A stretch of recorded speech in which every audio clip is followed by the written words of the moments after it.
Good evening, everybody. Thank you very much for watching my video live.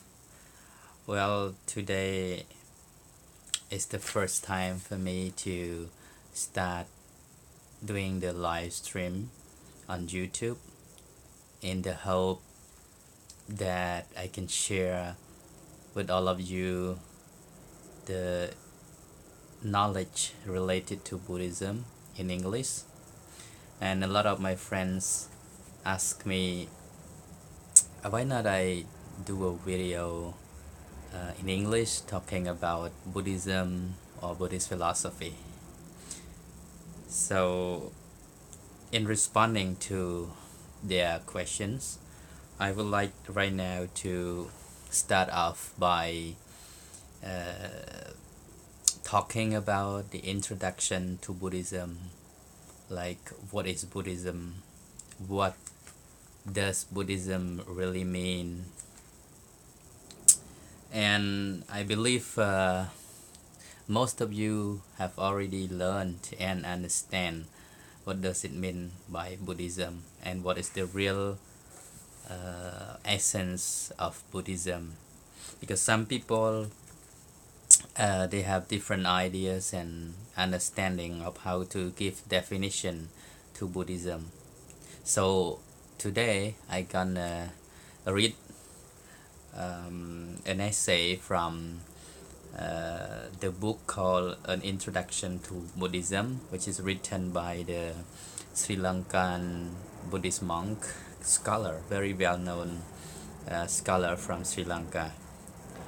So without further ado, let me come to the topic. Buddhism. Buddhism is a way of life and living which is as relevant to the world of today as it was more than 2,600 years ago when it was first promulgated by Siddhartha Gautama. It is the way of self-reliance. So in this book it says Buddhism is a way of self-reliance. What does it mean by way of self-reliance? The Buddha encouraged everyone to work out for their own liberation, try their best to fulfill their obligation and responsibility. Of course, nobody else is responsible for your own action. So whatever one does, one have to get that result. Just like when people say what comes around goes around. When you hit the ball against the wall, it bounces back. So this is the meaning of self-reliance.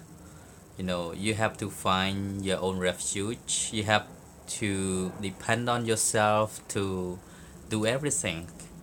Everything has to be done by yourself, and you are the one to receive whatever you do. This is the meaning. And specifically this point, the Buddha emphasized that one's is one's own refuge. No other can be refuge to one as much as oneself.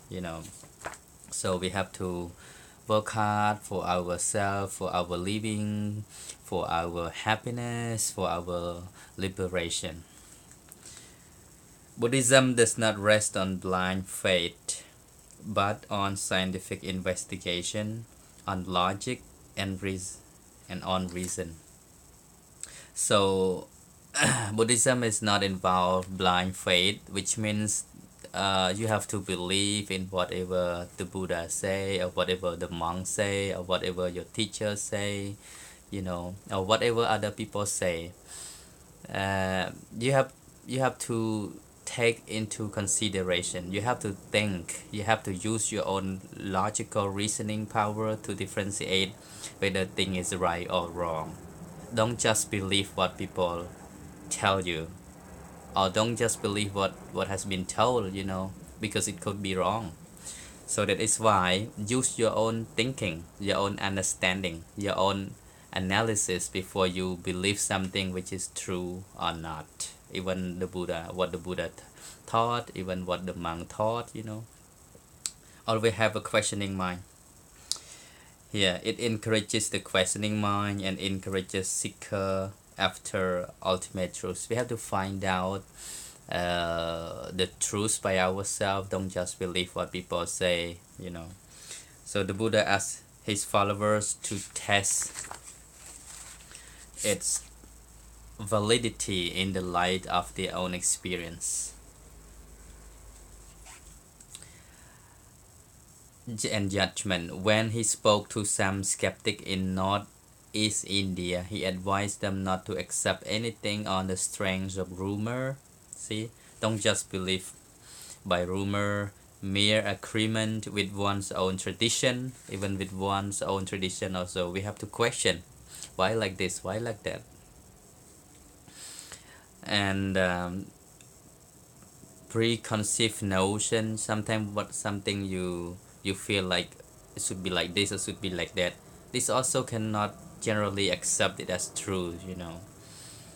And personal appeal, rational deduction, no upon the consideration. The monk is our teacher, you know. Even he is your teacher, somebody is teaching you, you cannot just believe everything, you know. You have to use your own understanding, your own reasoning power. Whatever things are good, whatever things are true, whatever things are conducive to your own good, these things should you accept, these things should you do. So unless you find that something is good for yourself and also good for others, it's not harmful to yourself and also not harmful to others, only then you can accept as true and as good, as beneficial. So Buddhism is not strictly speaking a religion at all. Here, Buddhism literally is not, it doesn't mean a religion, as it is not a system of faith and worship owing allegiance to any supernatural being. So Buddhism is not a religion because it's not in the concept of like a system of faith in which you pray to Creator God, you know. So in this sense, Buddhism is not. That is why it is not called as a religion, because people uh, always talk about the word religions come from the original word is Latin word religio, which mean binding to God or respecting Creator God. But in Buddhism, we don't have such thing as a Creator God. That is why Buddhism is not, cannot be called as a religion. It is a course that guides the seeker through right in a sense of complete, skillful, wholesome living and thinking to the goal of supreme understanding and deliverance from all suffering. So Buddhism here is a kind of teaching, it's a kind of a way which leading us to complete cessation from suffering. If we do follow the Buddhist path, if we do follow the Buddha's teaching or Buddhism, that will ultimately lead to nirvana or nirvana, a complete cessation from physical suffering and mental suffering. Though flowers, incense, and candles may be offered before pictures or statue of Buddha, he is not worshipped as a god. Even people bring offerings before the image of the Buddha, offer flower, candles, incense, or anything, or money as a donation.